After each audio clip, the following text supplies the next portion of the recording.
Hi guys, welcome back to the Just for Today podcast where we dive deep into uncomfortable topics with no filters. My name is Adriana and today I have a really good friend here with me, Jori. Hi.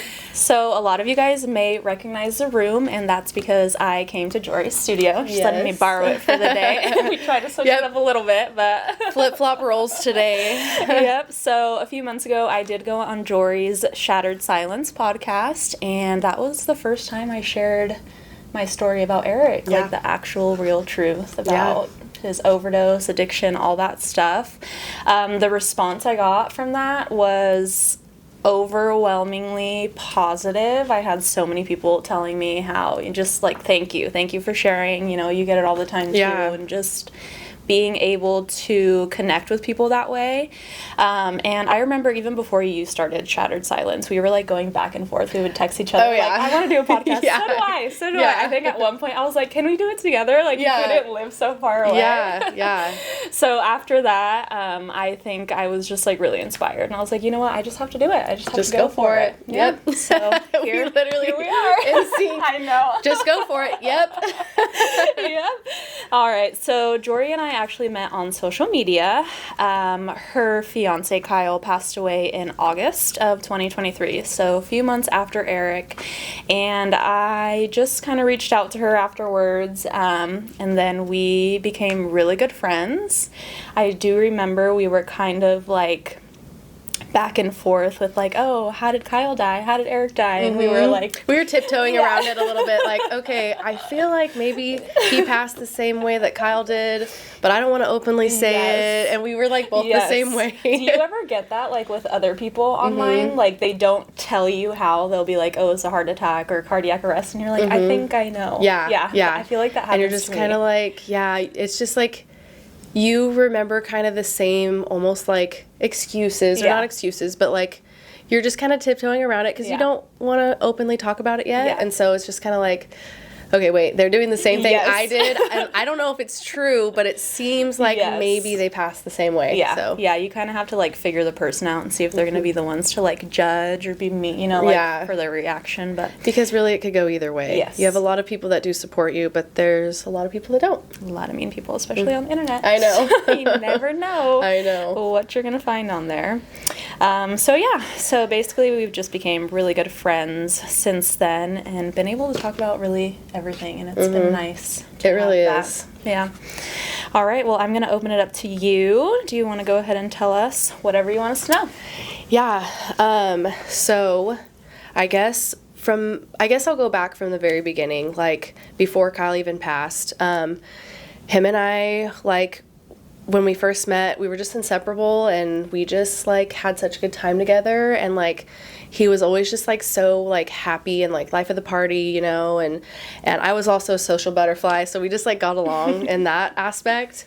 But I would just say that we had our struggles throughout our relationship, and I didn't think of some of these things as big of an issue as I like noticed later on in life after he passed.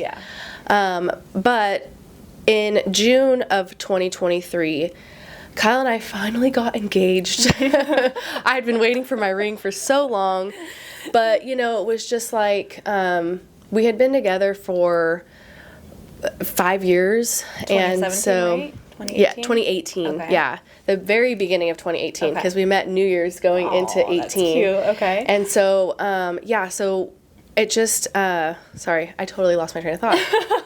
I hate when I do that. So you're talking about squirrel. I know, right? That's literally me all the time. So you're talking about you finally got engaged, finally got your ring. Yes, finally got engaged, got the ring.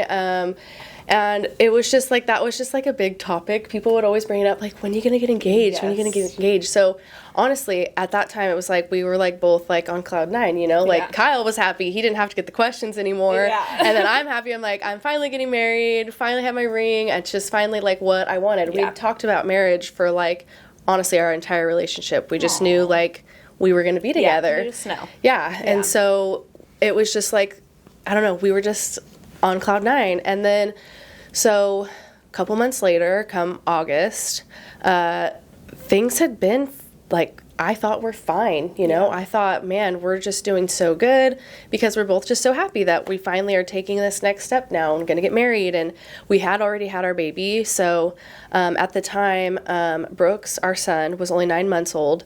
And I had just taken him over to my sister's house and we went to go swimming. It was summer, like... I had the day off of work, so I was like, okay, I'm going to take him over. We're going to go swimming and hang out.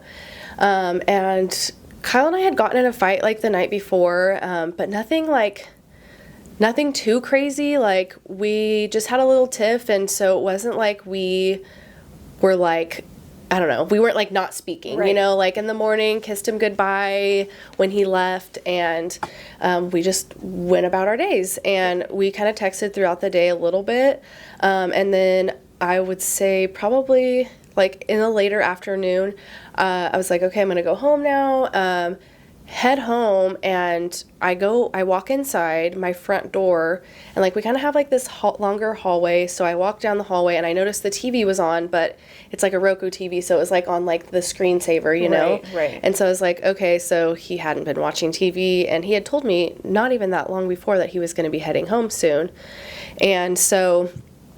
I'm like, okay, let me look in my room. Maybe he went to go to the bathroom. I don't know, taking a shower. So I went back in the room and I couldn't find him there. So I'm like, okay, like, where did he go? So I started putting my stuff down in our bedroom. And then I'm like, let me pull out my phone. We shared locations. So I'm like, is he still here? Did he leave? Like, I don't know. His truck's here, you know? So. And you have Brooks with you. Yeah, correct? I'm holding him the whole time. Yeah.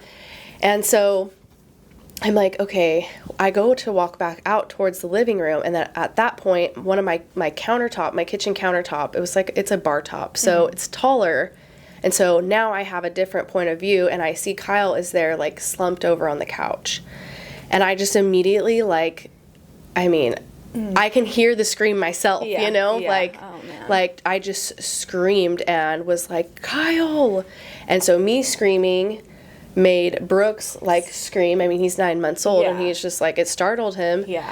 And so he's screaming, and I'm just, like, full panic mode. Like, I got chills right now, too, so just thinking about it. Yeah.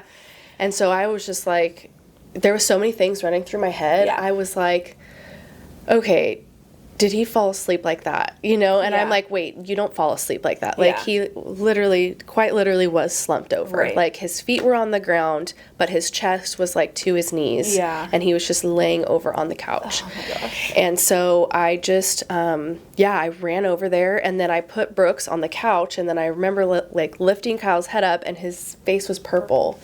And I was just like, oh, this is not good. Yeah. And, like, but then in my head, I'm like, oh, wait, Brooks is, like, not even crawling. And I'm sitting him on the couch. He could roll off. And then I'm, like, go to grab him. I'm like, wait, but, like, Kyle needs my help right now. Yeah. And so then I put Brooks on the ground so he doesn't roll off the couch. And it's weird that even in that moment, you're still thinking about these little things. Yes. But then I thought in my head, okay, I'm going to run Brooks next door to my neighbor's house. And then I'm going to come back, call the cops, you know, try and see if I can do something for him. Like, I don't know how long he's been like this. Right. So then I was really panicking when I thought that part, like how long has he been like this? And so then I'm, like, just scrambling around, and I'm like, okay, leave Brooks on the ground. I wiped Kyle's face. He had a little bit of vomit. Mm-hmm. And so I wiped his face, and I was just, like, slapping him in the face. Kyle, wake up, wake up. Mm-hmm. And then I'm just like, okay, maybe I need to, like, do CPR. And so I, like, plugged his nose for a second, tried to, like, breathe into his mouth, and I was like, this is pointless. He's still, like, sitting up like this on the couch. And I'm like, this is pointless. So I, like, grabbed his ankles, and I'm not even kidding. He felt like a feather. I, like, yanked him off that couch so fast, pulled him onto the ground, because I want to say, because this part's kind of a blur, I can't remember. Yeah, I had called 911 at this point, and they were like, you need to get him on a flat surface instead of the couch. I said, okay, so then I just grabbed his ankles, ripped him off the couch, had him on the ground, and then he was counting to me, like, okay, you need to start compressions, and then he was counting, like, the beats while I was, like, starting compressions. Right. And so I was doing that, and still Brooks is like just sitting there watching and screaming, and I'm like, he's 9 months old. And is he like watching you guys? Yeah, he's literally like right there, just watching everything, and I'm just like, it's okay, baby, it's okay, baby. While I have it on speakerphone on the phone, and I'm telling even the person on the phone, I'm just like, my baby's here too. Like, my baby's here too. I need to help my baby too. And as I'm still giving compressions, but I'm just like, I need to help my baby. And I'm like, okay, but like, this is important. I need to help Kyle. I don't know how long he's been down. Right.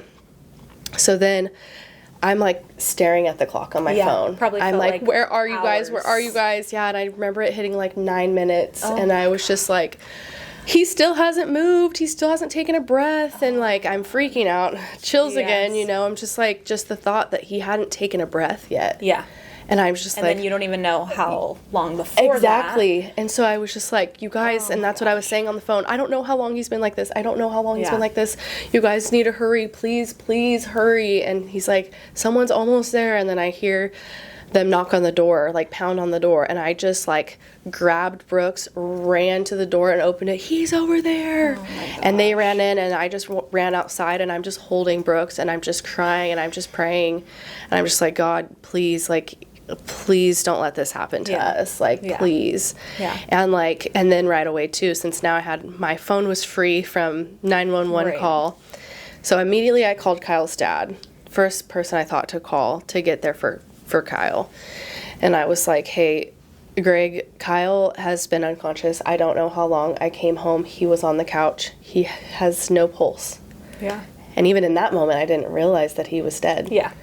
I was just like, you're hopeful. Yeah, and I like, because that was one of the first things I did when he was on the couch, was I did grab his wrist, and I was trying to check for a pulse, and I didn't feel a pulse from his wrist, but I just remember feeling that wrist too, and being like, he's like warm, like he hasn't been here for that long. Yeah. Like it feels like, I wouldn't know any different. Yeah. He felt like just like normal temperature. Yeah. And so then I did check his neck, and still no pulse, and then I was like, shit, this is not good. Yeah. And so, so then going back, I called his dad and was just like, you need to get here now. He didn't even say anything. He said, we're on our way. Oh, man. And then I'm like making the calls, you know, I'm like, then I call who did I call after? I called my mom, like, Mom, Kyle's, I don't know what's going on with Kyle, but 911 is here. They're working on him. Yeah. And she was like, oh my gosh. And then that's when the phone calls start to everybody, you know. And the word started getting out at that point, something's happening. Yeah. But just remembering, like, once more and more of our immediate family started showing up, and they're still inside working on Kyle, and I'm like, oh my gosh, it's been a while now, and then finally EMTs come to the front door, and they're like, can we have Kyle's immediate family come? And you're just like... Yeah. You're knowing what's coming next. You're just like, okay. So was everyone there at that point? Like your family, his family? Yeah. Well, it was like my parents, Kyle's parents, Kyle's brothers and their wives. And then I think my sister ended up getting there too. Mm-hmm. And so, it was really just mostly just our like very close immediate family between Kyle and I. And so, but just me and Kyle's parents went to the front door. Right. And they were like, you know, I'm sorry, we did all that we could do. And I just remember Kyle's mom just breaking down onto her knees in my entryway and just like, you know, just sobbing. Yeah. And it's like pure like shock though. Yeah. I'm just like, there's no way. You still don't believe it. Yeah. I feel like I'm like, literally, there's no way. Yeah. And I just remember like, I can't even like look up, you know. I'm like, I don't think I was holding Brooks. Yeah. Probably my mom or someone was holding Brooks. And so I'm just like, I can't, like, I don't even know what to do. Yeah. Like, I'm in such shock and like, next? Yeah. And I'm just like, there's no way. And I'm like, you're just thinking about it and you're just like, okay, I know I heard that news, but like, no. You don't believe it. Like, and I can only imagine too, because I didn't find Eric, and I didn't see him until he he died on Sunday, and I didn't see him until Thursday. And I remember when I went to go view his body, I mean, I touched him and he was ice cold. Like he, you know, like he was dead. But even then I was like, I need to see his body because I don't believe you guys. And then when I was in there, like seeing him, touching him, I was like, this is not real. Like I almost wanted to shake him and be like, wake up. Like you are right here. Like don't tell me you're gone. So I can't even imagine like, finding Kyle. And, you know, you're like, he's still warm. Like, I mean, because it was just like, I mean, you're just in complete shock. And I'm like, just trying to process even just what I just did, like coming in to find him and then trying to resuscitate him. And at that point you're like fight or flight mode. So you didn't even think it through. You're just going. It didn't even cross my mind that he had passed already. I'm like, no, he's maybe going to pass.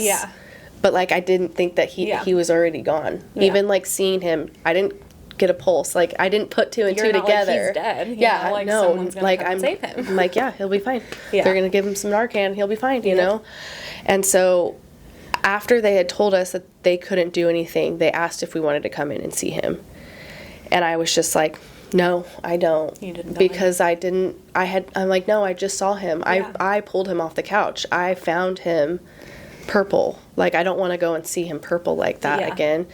And I just didn't feel like I had the strength in me at that point to go back in. I had seen him, but I know...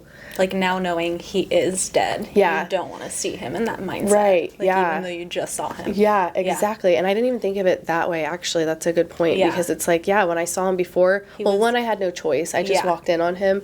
And he's still alive. Right, like, exactly. In my head, you know, he's going to be saved. You know, he's not gone yet. So, it was just like...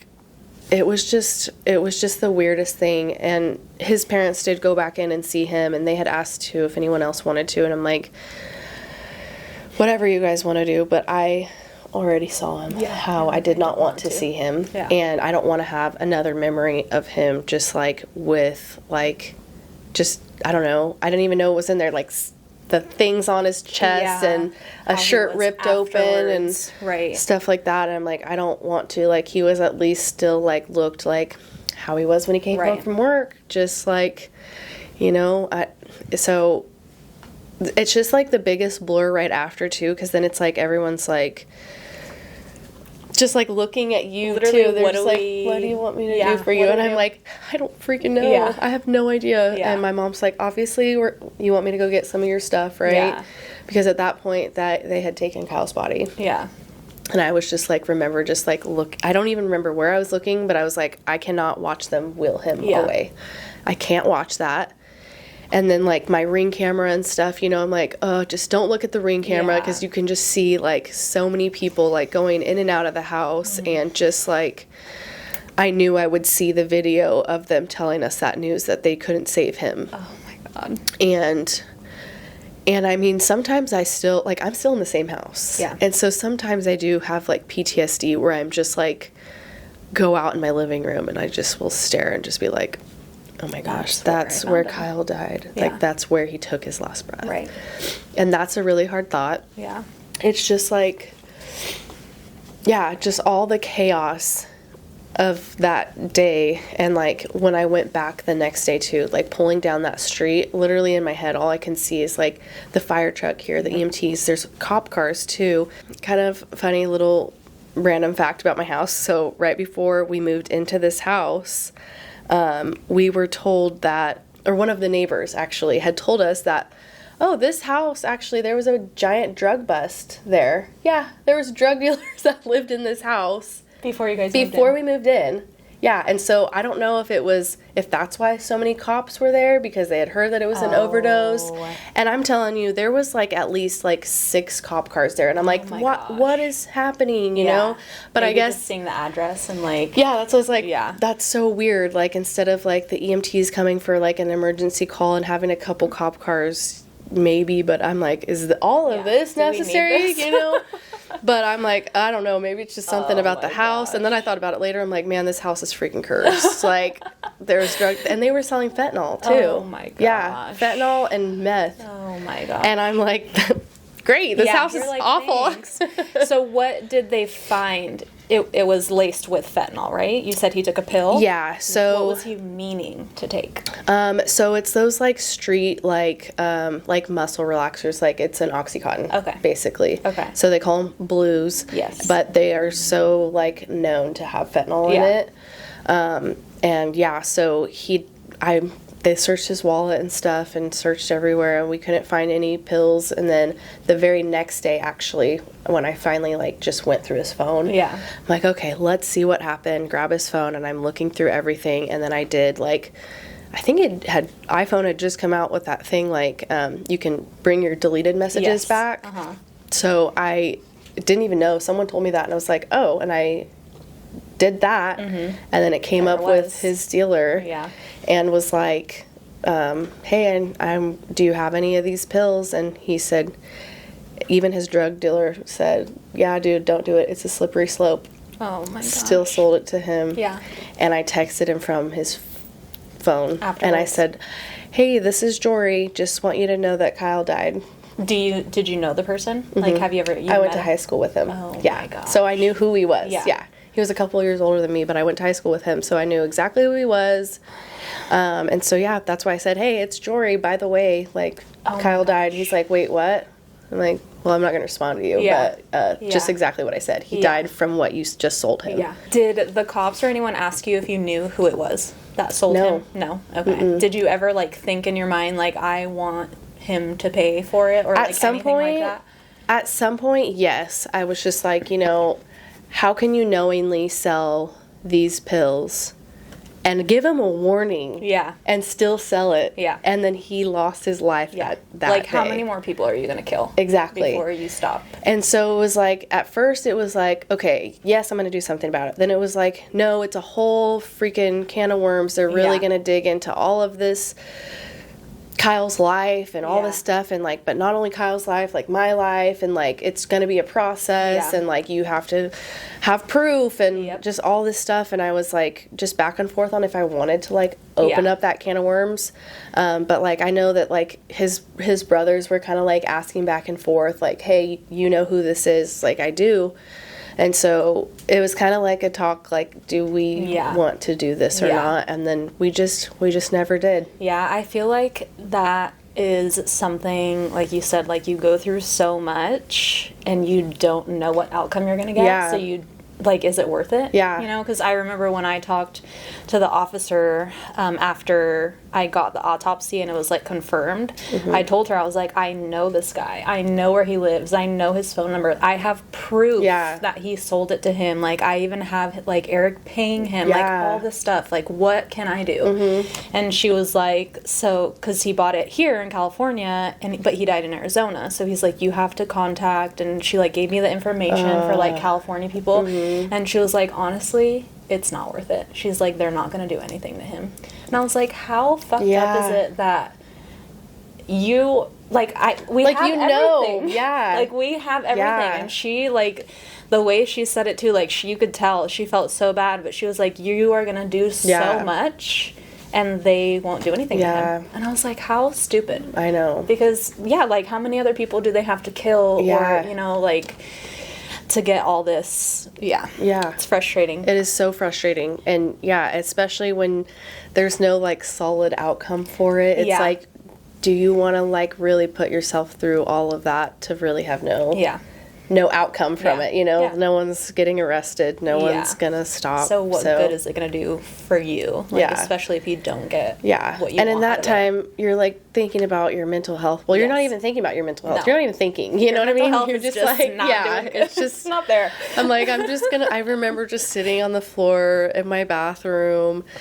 Brooks is taking a bath, and I'm literally just like eating a whole entire like tray of enchiladas. I was too lazy to get a plate. I was too depressed, you know, and I was just like, okay, you know what, Brooks is taking a bath. I put it right here. I sat on the floor and I was just sitting there like eating it, and I was like, I'm so pathetic. I just remember thinking if someone walked in, they'd be like, what the hell are you doing? Girl, get up, let's get your shit together. I know, it's so bad. I'll never forget the, like, I mean I laid in bed forever after Eric died, and I was at my parents, because they lived about 45 minutes away, but after he died, they always came to my house at night to sleep with me because they never wanted me to sleep alone. Mm-hmm. And then some days I'd go, like, back with them. And one day, I think it was, like, 2 or 3 weeks after, and I'm in bed, probably still in the same PJs that I was in. And Emmy walks in, my oldest. She's like, Mom, what are you doing? You can't just lay here all day long. Oh, my gosh. That's so funny. She's like, you have to change out of your clothes. She's like, put some real clothes on. Gosh. And, like, even now, till this day, like, sometimes I'll be at home, like, looking homeless, and she'll be like, you're gonna wear that? I'm like, I wonder if she has, like, PTSD. Funny. She's like, Mom, get up. Yeah. Okay, going back to the house that you live in, Kyle did die in the house. Mm-hmm. Did you ever, like, was there ever a thought in your mind, like, I can't be here anymore, I need to move, or the opposite? So right in the very beginning, I just felt that I wanted to be at that house. Yeah. I just, for whatever reason, I felt that was just what was going to make me more comfortable. Because, like, I did stay, like, the very first night I went and stayed at my parents' house. Mm-hmm. And then, I mean, maybe I stayed there for 2 nights, but I did go to the house the very next day to, like, get some of my things myself. And I think I did kind of just want to go and just be at the house and just be like, let me just cry and process this, you know? I just need to be in this house and I need to sit here and cry because, like, what the hell just happened, you know? I think it's a different type of healing. Like, maybe because I was the same. Like, I obviously didn't find Eric in the house, but I wanted to be there. Yeah. And it maybe because that's where they are, like, to us, you know? Well, yeah, because my thought, I guess, was just like, okay, if I'm spending the night at my parents' house, there's a reason why I'm spending the night at my parents' house, you know? It's because something terrible happened and Kyle's not here. But if I'm at my house, I know something terrible still happened, but at least I'm still in the comfort of my own bed, my own home, something that I have control of, I guess. And, like, just, like, I felt like it almost felt more, like, isolating and, like, sad and depressed, like, being at my parents' house, you know? And so I still have these thoughts, though. Like, sometimes I'm like, I'm totally fine with being in the house. Totally fine with it. I might have a couple times where I'm like, look at, like, the spot on my couch. I haven't changed anything about, like, my couch or anything. Yeah. So I'm like, that's the exact spot he died. Oh, and so sometimes, like, I don't know, I had a moment, I was crying, and I'm just like, you know, after PTSD moment, I walk out and I'm like, that's exactly what I did, is walk out of my bedroom and saw him right there.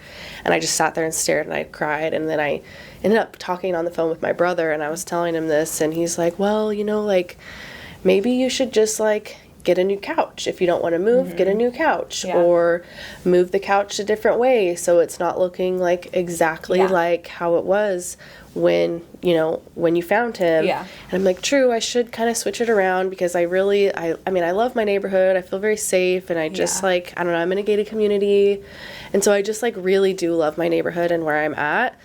But I feel like more so recently I've been struggling with it. Like, I think I'm ready to just move. To move out. Because now that I'm in another relationship, and I feel like Jared, my new relationship that I'm in, he is always over at the house. Yeah. He's always with us. But there are some occasions where I'm just like, we're hanging out in the living room, and I'm like, gosh, why do I have these intrusive thoughts and think about, like, Kyle dying in the living room that we're having so much fun in. Yeah. You know, like, you can't help it. Yeah. Like, we're sitting there playing, like, games, and I'm like, gosh, like, that's not, it makes me sad, because I just feel like it's not fair to Jared for me to, like, have these thoughts. And I wouldn't tell him that to make him feel weird about it. Especially because he doesn't know what, like, loss is like in that aspect, you know?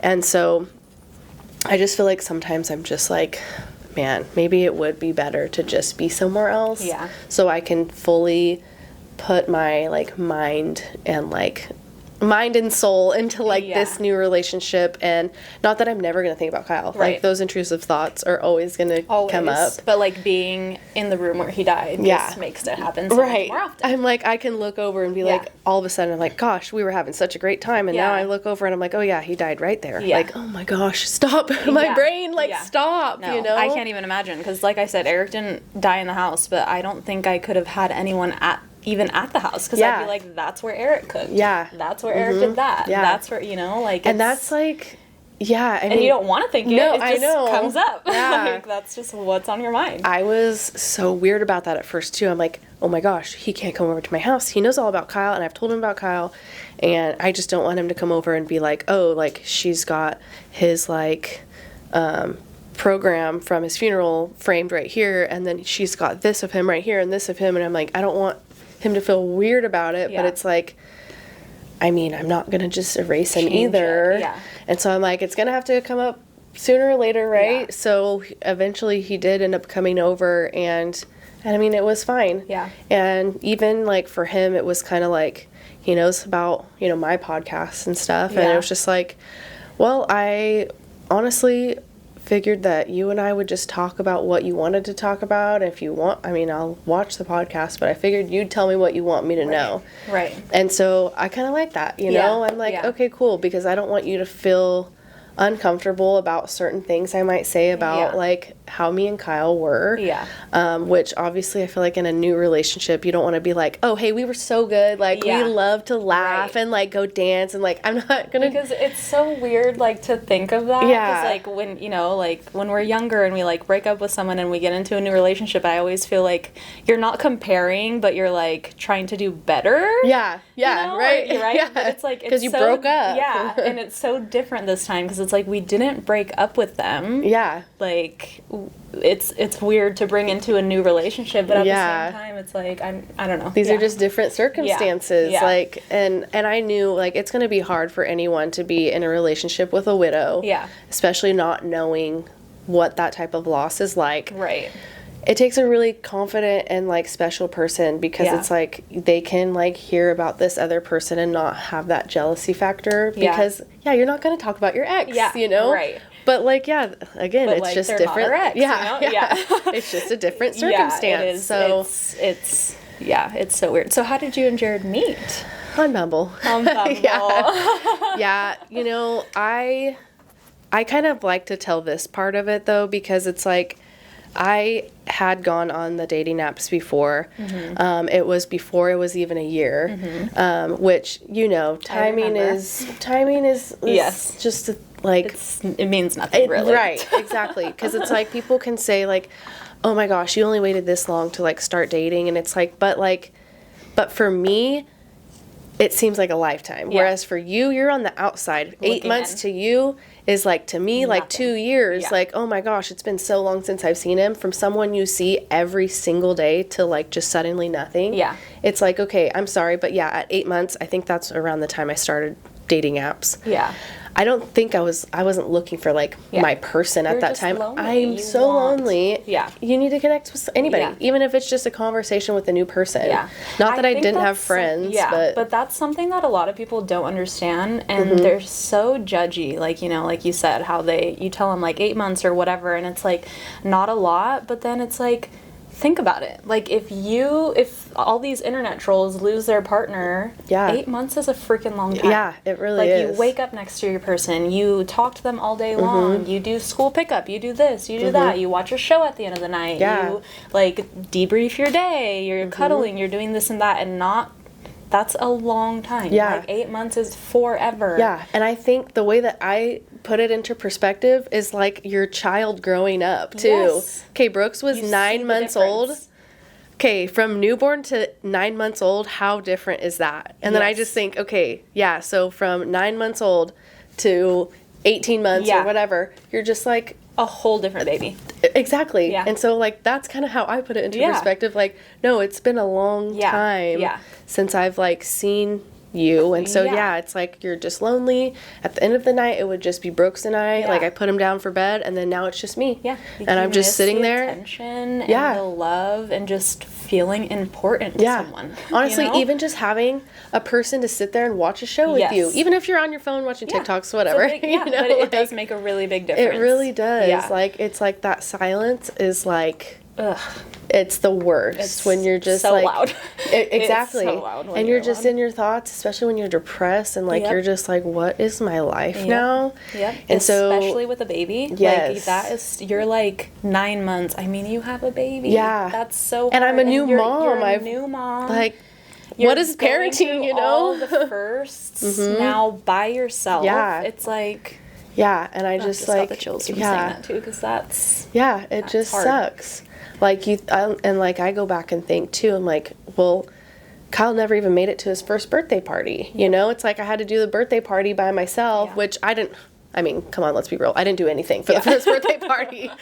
I had people help and do everything for me. So, but it's just like the sadness at the first birthday party. Yep. You're just like, wow, this was supposed to be such a happy like time. Yeah. But yeah, going back kind of like to the dating thing. So I did go on a date. And then I was just an emotional mess after that one. But I feel like that just needs to happen. Yeah. Like, you need to have your icebreaker. Yeah. Sorry for the guy that's the icebreaker, but like, you know. I do remember talking to you after that. And I think we were talking on the phone. And you're like, I deleted the apps. Yeah. I was like, I'm done. I'm done. I was like, okay. I just can't. I was like, I'm depressed. Like, I think I went on a date on. Yeah. Like, I went on a date on, like, Friday or Saturday, and then I remember being at church on Sunday, and then my mom was just like, I can tell you're not okay. Yeah. You're not okay. I'm like, I'm not okay. Yeah, no. Because then, like, reality hits you. That's another thing that reminds you that Kyle's gone, and, like, great, so now I have to actually date. Yeah. And when we were set on never doing that again. Yeah, and it's like, and then plus being, like, a mom, you're just like, my kids deserve to have a dad, or what, kid, for me. Yeah. But, you know, it's like, it's just, you want to move on or move forward, I should say, but you just are trying to figure out how. Yeah. So it's like, so then that first date sucked. I did go on another date. The guy was really cool, but we just knew it wasn't going to work out. He lived a little further. And then, so like I said, I just gave up on the dating apps. Yeah. And then I was like, then I went through the downhill at one point and was just like, I'm so sad. I'm so lonely. Like, and I literally remember sitting there praying and saying, God, I don't even if it's not my forever, I need connection. Yeah. I need to just, even if I just meet a friend, like a new friend, because you have your people and stuff, but sometimes it's just nice to have a new connection. Yes. Someone that doesn't know you or your story at that point. And so I was praying to meet someone, and literally, like, I think 2 days later is when I met Jared. And I was just like, we both like could just keep conversation, and I was like, okay, this is like different, you know. And then like we had our first date, and like it was just like, I mean, we just had such a good time. Like, okay, so when am I gonna see you again, you know? So it just went really well, and like, he's just like such a good guy, and he doesn't have any kids, so it's like he's kind of stepping into this like new dad role too. And he's killing it. Like, he's doing great. So, and he's a photographer too. That's funny. So it's like, it's more of a hobby for him. But like, it was just kind of funny. So now we can like geek out on photography stuff. So and I'm like, hey, I think I need a helping hand at one of my jobs. Will you come? Like, yeah, of course. Like, okay, cool. That is so This helps me out so much. So how long have you been dating for? We started like talking like right after Thanksgiving. Okay. Yeah, so it's been a couple months now. Yeah. And then I mean, we're together every day. Yeah. So how long after you like started dating did you introduce him to Brooks? Well, it was only about like a month. And I did a very like brief introduction because I was going, which actually it wasn't even a month. It was just like 2 to 3 weeks, because I was going to a wedding in Arizona when I went to that wedding. Yeah. And he's like, I'll take you guys to the airport. And I was just kind of like, okay, sure, you know? And so. And you're like, Brooks won't know, you know? Like, it's just, And it's just like a really casual, I don't want it to be like too weird, but at least he can like just meet him. And plus Brooks is young, so, you know, he doesn't know.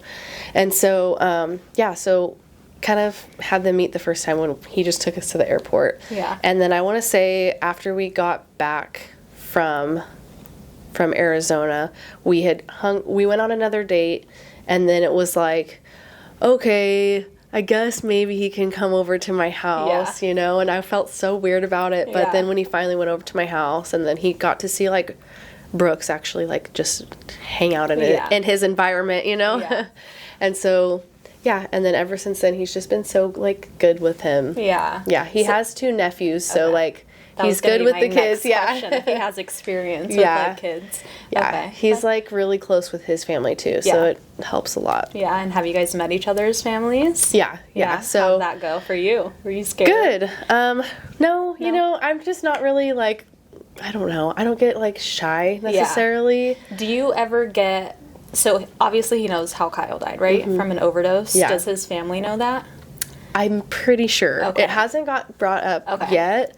Like, I've talked with his sister a little bit. I can't even remember. We were talking about church, I think, and said something, oh, yeah, well, when Brooks's dad, like, passed away, and just, like, oh, like, you know, just, like, ooh, like, you know, and it's, like, but we haven't, like, openly, like, talked about it yet. Into the conversation. But I think, I mean, I've only, like, been around his family, like, a couple times at this point. They don't live in Bakersfield. It's, like, just a smaller town, like, outside of Bakersfield, not far, but, so it's, like, we've gone, like, out there to have dinner and stuff with his family, but I haven't been around them a ton yet, so. But and then he's met my family, which I have a huge family. So he's met my immediate family, and then he started to meet, like, my cousins and my aunts, but, like, there's a lot of us, so he still has to meet a lot of people.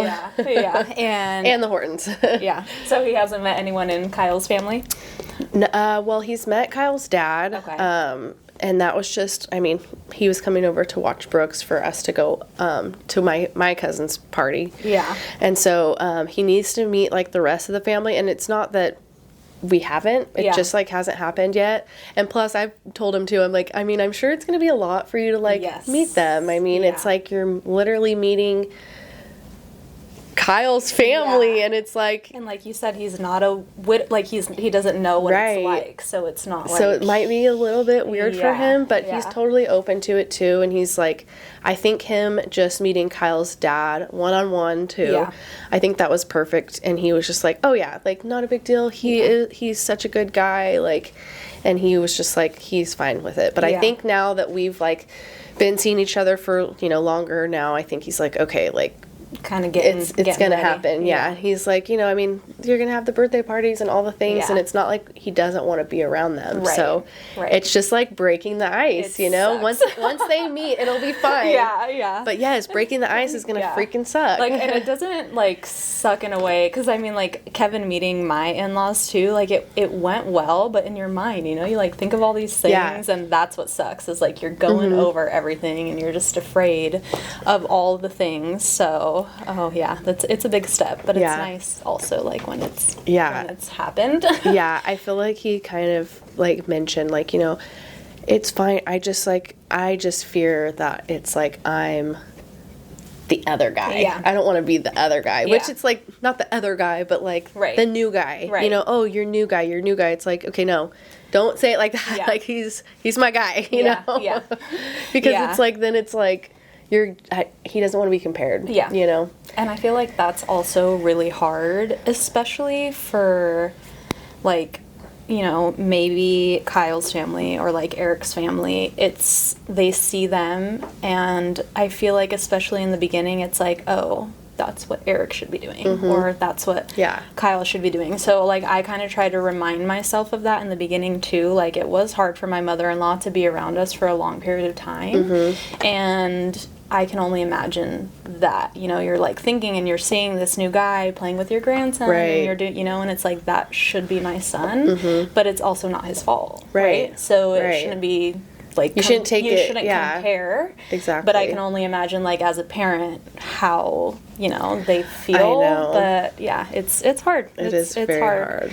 So when you started dating, did you tell anyone, or were you more on the down low? I'm pretty open about things, so it was like, I mean, my circle, you know, my inner circle knew that I was dating. Even, like, you know, Kyle's sister-in-laws, like, I mean, I'm close with them. I had nothing to hide. I'm like, hey, guys, I'm going on a date. You know, they're like, oh, my gosh, show me pictures, show me this. You know, they're so supportive. And it's like, I mean, it's just different, though, because we're just, like, all girls, and it's like, oh, I'm so excited for you, you know, and I'm sure, like, just, like, for the guys, though, I'm just like, I'm happy for you, you know, but it's like, what do I even say? That's not even something you would talk about with the guys anyways, so it's just like, I don't know, but they were all just like very supportive, Yeah. just like, oh, well, tell me all about him then, you know? And so, And that's it's been important. nice. I feel like that's so nice to have, because I have heard, like, scary stories about people telling me how they do not speak to their in-laws anymore. Yeah. Like, it's just... I've seen that too. Like, I am on, I don't know, like a widow's Facebook group. Same. And that's where I Yes. hear them talk about All it. the Like, scary oh, well, stories. well, my in-laws took Oh all my of gosh. Yep. his stuff Yep. and, like, won't contact me. And I even Yeah. saw someone was, like, opening, like a message or something. It was like a Snapchat.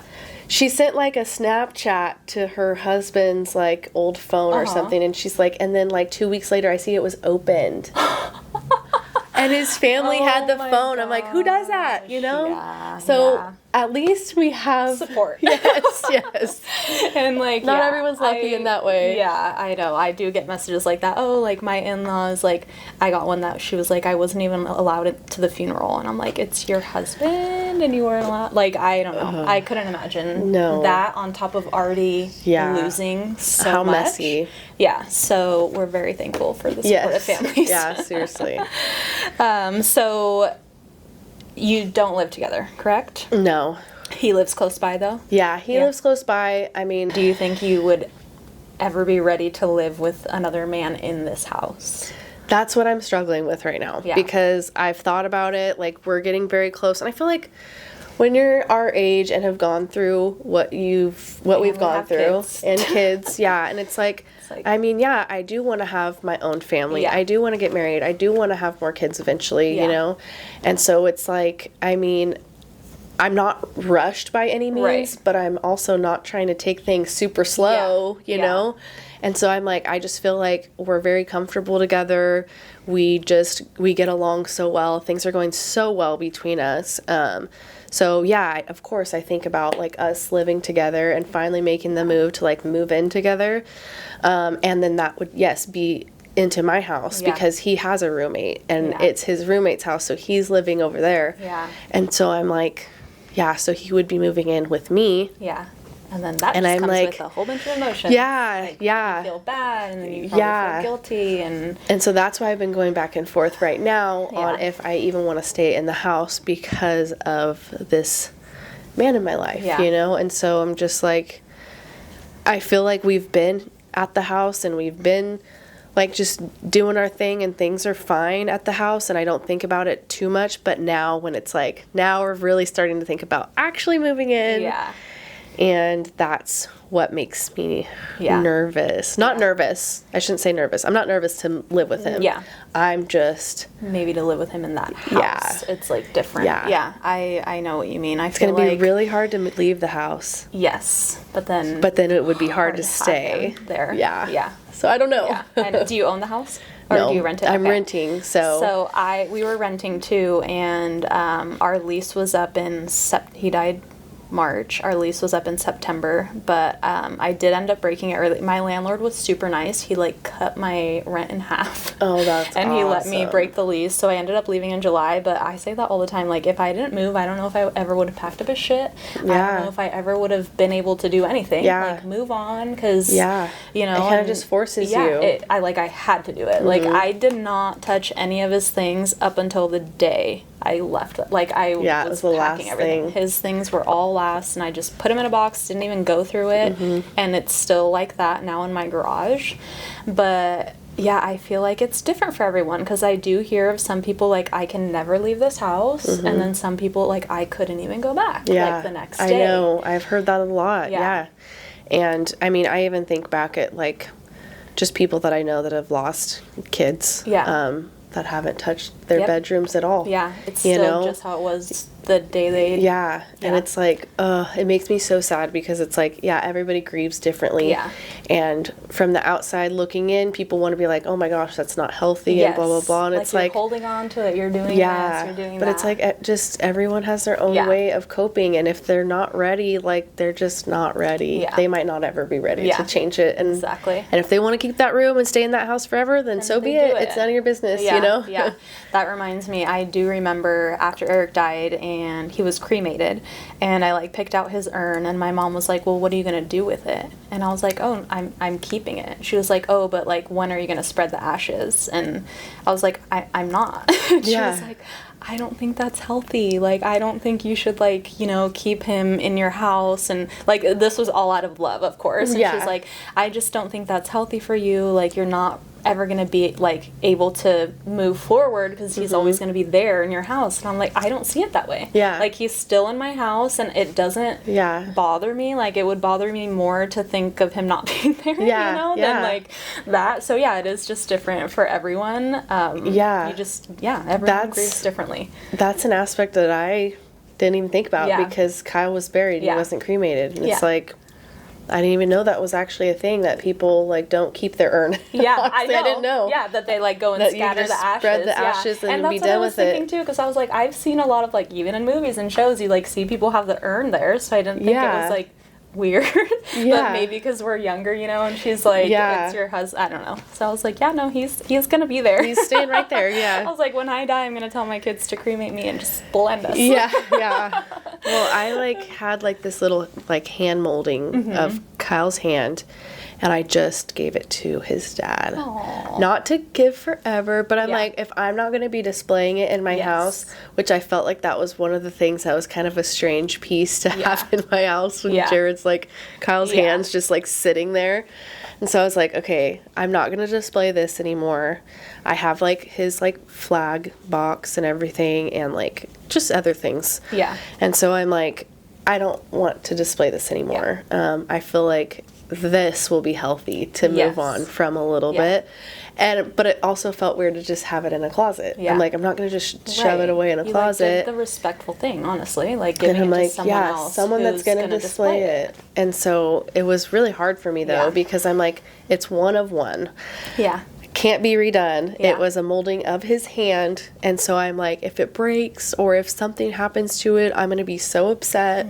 But I'm like, but what's it gonna do in my closet sitting here, you know? And so I gave it to him, saying, I know that you'll display it. I know it will be in a safe spot with you.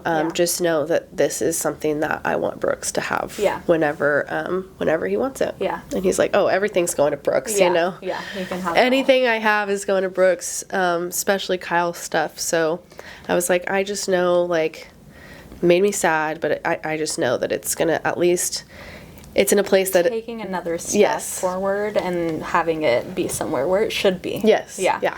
Yeah, that's nice. Do you get, like, uncomfortable talking to Jared about Kyle, like, or do you talk about him often, or how? To a certain extent.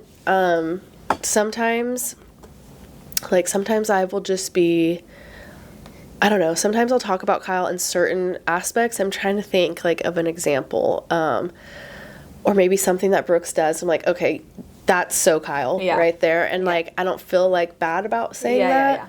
But at the same time, there's certain things where I'm like, okay, don't overly share things that are going to also make him uncomfortable, you know? And it's not that certain things of talking about Kyle are uncomfortable, but yeah, there's private things that you wouldn't share about your ex. Right. And so I sometimes try to treat it like that, you know, like, okay, I don't want that to make him feel weird. And actually, I don't even think he knows where Kyle died. Really? Yeah. I told him how I found him, and I tried to, like, resuscitate him. Yeah. And all of that, but I don't think he knows the actual spot. Yeah. And I don't want to ask him either, because I don't want him to be curious. Yeah. But I think he's actually, like, I'm sure he's been curious, but I think he's okay with not knowing. Right. You know? Because at this point, I don't know if he wants to be thinking about that either in the back of his head. Yeah. But I feel like at the same time, which is funny, I was thinking about this last night. It's like, I feel like most people would kind of assume it's probably in the bathroom or something if it's an overdose. Yeah. So I'm just like, he hasn't asked me, and if he asks me, I mean, I'll be open about it, but I also don't want to overly share if he doesn't want to know, you know? Yeah, you want to kind of try keep to keep something in the dark. Yeah. I can only imagine how hard it is to kind of be in that situation where, I mean, our people are dead, right? Like, they're not coming back. So we obviously move forward with someone else. And it's like me and Kevin talk about this all the time. I'm like, isn't it weird that, like, if we were to stay together forever, we'd be together longer than, like, us with our spouses, you know? Like, we say that all the time. Like, isn't, like, that's weird that, you know, we're going to live the rest of this life with each other and we'll know each other better than we did, you know? Like, it's just weird. There's certain things like that are so weird to think about, because I just had a moment the other day and I'm like, oh my gosh, like, let's see, like 4 months that Jared and I have been like seeing each other. I'm like, but Brooks was only 9 months old. So he's gonna know Jared for longer than his own dad knew him. Very soon. And that's what like hit me the other day. I was like, oh my gosh. Yes. And not only that, it's a time, like, this time in Brooks's life is so like important. You know, he's learning so much. Like he's like understanding relationships now. And like, I mean, one thing too that I never had thought about was Brooks never like really showed a ton of like affection. And so I'd be like, hey, give me a kiss, and it's like, okay, like you can kiss me on my cheek, whatever. Then when I started dating Jared and he would see us kiss, he started kissing me. He came up to me and would just be like, kiss me on the lips. And then he's even like grabbed Jared and brought us together and stood in between us like this. Like, oh my gosh, he's never ever seen that before. And because he was too little. He doesn't remember that. And so to see my mom kiss somebody, you know, it's just like, wait a second. Her be loved properly, or like see her love someone else. That's, I never even thought about that. And it was something so like, true. I didn't think about it either. And then I was like telling my mom, I was like, Brooks is like, he loves to give kisses on the lips now. And like, he's like pushing us together. She's like, oh my gosh, he sees you guys together. I'm like, that's so sad. I mean, yes, it's so sweet. I'm sad. I know the feeling too, because Riley was 14 months and she's already lived more life without Eric than she has with him, and Eric only spent one birthday with her, and Alex, like, Kevin's already spent 2 with her. And I'm like, it's just such a weird thought. And it kind of sucks that that's always going to be our comparison. But it's just part of something that we are going to live with now. And it is hard. Like, I mean, Riley does call Kevin daddy now, and he'll even be like, it feels like imposter syndrome. Like, you know, like, I love it and I love her, but like sometimes it just doesn't feel right. And I'll like find myself thinking about it too, like, that's what I was going to ask Kevin will always be her dad. Like, in her mind, like, you know, like, Kevin is her daddy because she doesn't remember Eric being her dad, you know, so she won't remember a life before him. And that's kind of the same with Brooks. If you know, with whoever you meet or however, you know, long it lasts, at that point, it's like he might start calling him dad because... I mean, I really even think there's been a couple times, like, our birthdays are only 2 days apart, and so we went to Monterey for our birthdays, and there's a couple times where I was like, did he just say what I think he said? It's like all of a sudden, like, Dad, Mom, and I was like, I think he started, like, kind of saying that because he watches his shows, you know, it's like, oh, your mommy and your daddy are gonna pick you up, and oh, your mommy and your daddy, and so I'm like, I think he's, like, picking that up now. But, like, he still has his little cutout pillow of his dad. And he always says, Dada pillow, you know, he wants his Dada pillow. And Jared's really good with that. You want your Dada pillow? Here you go, you know, like, and sweet. And, like, I mean, as he should be, I feel like. But it is, like, how did you feel at first when you heard her? So she also did it, like, I remember we went on a trip to Flagstaff, only like a couple months after he had met them. And we took, like, all the kids, and she did slip a dad here and there. And, it's like, you know, she was almost 2, or she was 2 at that point. And it hurt me, you know, because it's like, then you, like, really, when you sit down and you think about it, you're like, wow, they haven't had, like what you're saying about Brooks, like, you didn't realize that, you know, he hasn't seen affection, and then, like, once it hits you and you realize it like, makes you so sad, like, she's calling this man dad, like, I've never heard her call anyone dad, you know, like, And it makes me so happy that she has someone like that. But then, I don't know, I feel like a part of me feels guilty too, because, like, he should be here, but he's not here, and that's not my fault. That's not, you know. And this was another conversation, pretty uncomfortable conversation I had with Kevin the other day. And we were like, at what point is too much about talking about their late parents? Mm-hmm. Like, at what point, when is it too much? Yeah. You know? Because, like, I feel like with me, for Eric, Eric's dad died when he was 5, and he wasn't talked about much. And, like, Eric, I know it messed with him, and Eric and I had a lot of conversations like that about how he wishes, like, certain things were done and, like, memories were kept alive and stuff like Mm-hmm. that. So I feel like I really took that to heart after he died. Yeah. Like, you know, he wanted this, so I want to do this for my kids. So we all talk about, like, Eric and Nick all the time. And then, like, I was just thinking about it the other day, and I was like, at what point is it hurting them to do this so much? Yeah. Like, to constantly talk about them. Yeah. And you're constantly reminding them that their parents are dead. Yeah. You know, like, when is it? I know. You just don't know. Yeah. You really just don't know what's. And I'm like, we're probably fucking up our kids anyways, you know? Like, no matter what we do, we're doing the best we can. There's always going to be like, oh, I should have done this instead or that instead. Mm-hmm. But, yeah, I feel like it's hard because you, like, I want Riley to have, like, I want all of them to have, you know, both parents. But I'm like, okay, so she thinks Kevin's her dad. Like, do I constantly keep telling her that?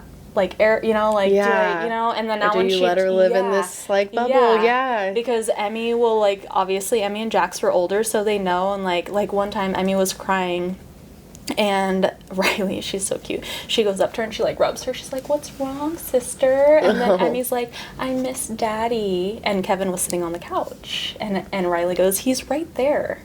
Oh my gosh. So it's like she doesn't feel the same way as Emmy and Jax. Right. So for her, that's Daddy. And then I think Emmy, like, you know, she caught on real quick, so she doesn't correct her or anything like that. But I'm like, at what point do you, like, how do I talk to Riley about that versus them? And I mean, that kind of reminds me too. Actually, I was all in my thoughts last night. But I was just thinking too, like, whenever I am, like, ready to, like, get married and have more kids, I'm like, I don't ever want Brooks to feel like he's left out because he's the only kid from Kyle and that he's by himself. And, oh, now there's a new kid or two. I'm like, then I'm in my head, is it better to only have one more kid so then each of them don't feel like these two are teaming up on Brooks and like, you know, I'm just like, so I have so many thoughts, and then all the things about, like, will Brooks ever be adopted by whoever I'm with, and what about the last name and all these things, and I'm like, we'll cross that when we get there, I guess, but it's always going to be a thought in my head, and I don't want to take the last name away from Brooks. I think that he should be able to make that decision, but is it going to be too late when by the time he's ready to make his own decision? And like, I don't know. I think of that. That's funny because those two questions were on here, the adoption and the last name. Because I feel like that's something I think about too. You don't have the same last name as Kyle. You guys were not married yet. So you and Brooks don't have the same last name. Right. So if you were to get married, you don't think you would change it? Would you hyphenate it? Or like you said, just kind of let him do his own thing? I just don't know, because it's like part of me is like, well, now I have this person that's raising Brooks that is like stepped in as a dad that he did not have to step in to be. And he's doing all the hard work. Yes, and he's being a parent. Right. And he's a dad, you know, at this point. That's the only dad that Brooks will ever know. Yeah. And so, that's why I'm so torn, because I'm like, I don't want to take like the piece of Brooks's dad away, you know, which that's like not the only piece he's gonna have of Kyle, but I just like how, as a mom, how do you make that decision? Like, hey, this is your dad that you know, this is the one that you call dad, but you know you have your biological dad that is in heaven, and like, and everyone is different too. So even for a kid, it could be like, oh, I would have rather just kept my Horton last name.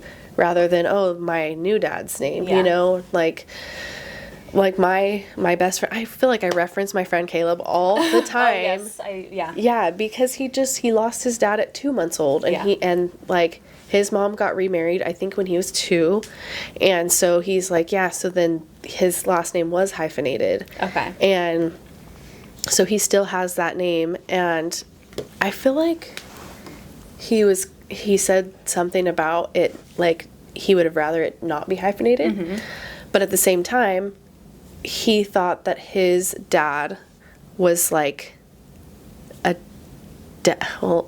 more of a father and not a dad.